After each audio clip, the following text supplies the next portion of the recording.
ప్రభునందు ప్రియమైన వారలారా, ఈరోజు మనం గుర్తు చేసుకుంటున్న వాక్య భాగం అపోస్తలుడైన పౌలు కొరింథీయులకు రాసిన మొదటి పత్రిక 13వ అధ్యాయం 13వ వచనము.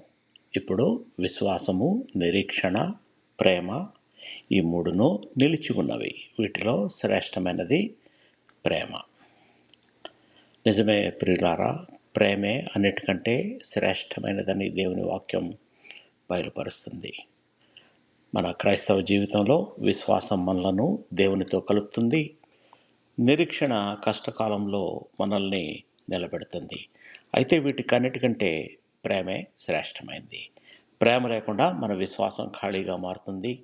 ప్రేమ లేకుండా మన సేవలో నిజమైన విలువ ఉండదు. దేవుడు మనను ప్రేమించినట్టే మనం కూడా ఇతరులను క్షమిస్తూ, సహిస్తూ, సహాయం చేస్తూ ప్రేమించాలి. మనకు ఈ లోకంలో ఎన్నో విజయాలు మారిపోవచ్చు, కానీ నిజమైన ప్రేమ ఎప్పటికీ నిలిచే ఉంటుంది.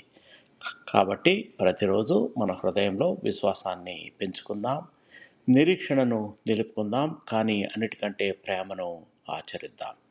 ప్రార్థన చేసుకుందాం. ప్రేమగల ప్రియ పరలోకపు తండ్రి, విశ్వాసంతో జీవించడానికి, నిరీక్షణతో ముందుకు సాగడానికి, ప్రేమతో ఇతరులను ఆదరించడానికి మాకు కృప దయచేయండి.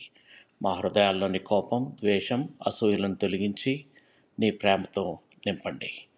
మిమ్మల్ని చూసే ప్రతి ఒక్కరు కూడా నీ ప్రేమను అనుభవించినట్లు మమ్మల్ని ఉపయోగించమని మా ప్రభును, మీ ప్రియకుమారుడైన యేసుక్రీస్తు శ్రేష్టమైన నామంలో ప్రార్థించి వేడుకొంచున్నాం తండ్రి. ఆమేన్. దేవుడు మిమ్మల్ని బహుగా దీవించి ఆశీర్వదించుగాక.